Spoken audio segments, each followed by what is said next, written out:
Bernie Sanders lays down a big marker ahead of the big debates, going further than any of his opponents today, unveiling a plan to erase all student debt for every American and make college completely free. Here's how he says he will do it. Our proposal, which costs $2.2 trillion over 10 years, will be fully paid for by a tax on Wall Street speculation, similar to what exists in dozens of countries around the world. The American people bailed out Wall Street. Now it is time for Wall Street to come to the aid of the middle class of this country. Former Education Secretary Bill Bennett has tackled the issue of rising tuitions for decades, and he joins me now. Bill, good to see you tonight. But before I get to that, I want to ask you just to quickly respond to what we talked about in the first part of this segment, which is whether or not the issue of race is changing for the electorate as we head into this next election. Well, the candidates, some of the candidates sure do want to emphasize it. But I agree with you. I think a lot of the electorate doesn't. You know, they're attacking Biden, many of them, for his backwardness on race relations. And yet this South Carolina Democratic constituency seems very supportive of Joe Biden. More people look past race these days because Condoleezza Rice is right. We've made tremendous progress. And even though some people want to draw all this attention to race, most voters know we've made this progress. And as the president has pointed out, some of the greatest progress in the last couple of years.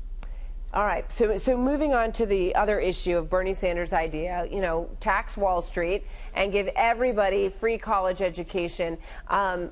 Elizabeth Warren has a plan that if you make over $250,000, you wouldn't get that relief from student loans. But Bernie Sanders is saying, no, it's got to be free, and it's got to be free for everybody in America. Yeah, well, it's interesting. You know, it's like a poker game. Elizabeth Warren says, here's my plan, $1.8 billion. Bernie says, fine, I raise you $400 billion exactly. to $2.2. Be careful with a poker game with two socialists, because guard your wallet.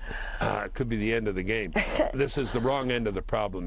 They're attacking it, Martha, because when the federal government in 2007 took over the student loan business from the private sector, it made things worse, and it has made a large part of this problem. By the way, students who were repaying their loans after the government takeover, a lot of people don't know this, were not paying it back into a student loan fund. They were paying for Obamacare. That's where a lot of that money was going. That's one of the reasons the Obama administration wanted to do it.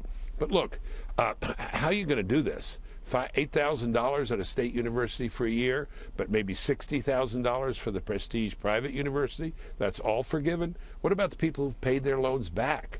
How are you going to sort that out? But the main point here is that the colleges and universities, well, when they see free tuition, you know what they're going to do? They're going to raise tuition. Yeah. I mean, if it's free, it's free.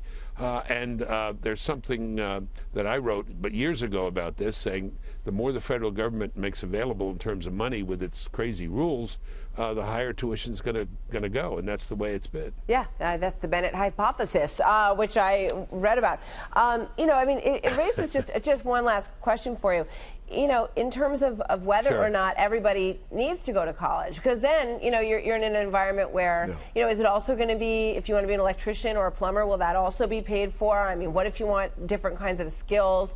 And there's Sure. no inflation either, anywhere except in college tuition, which is wrong as well.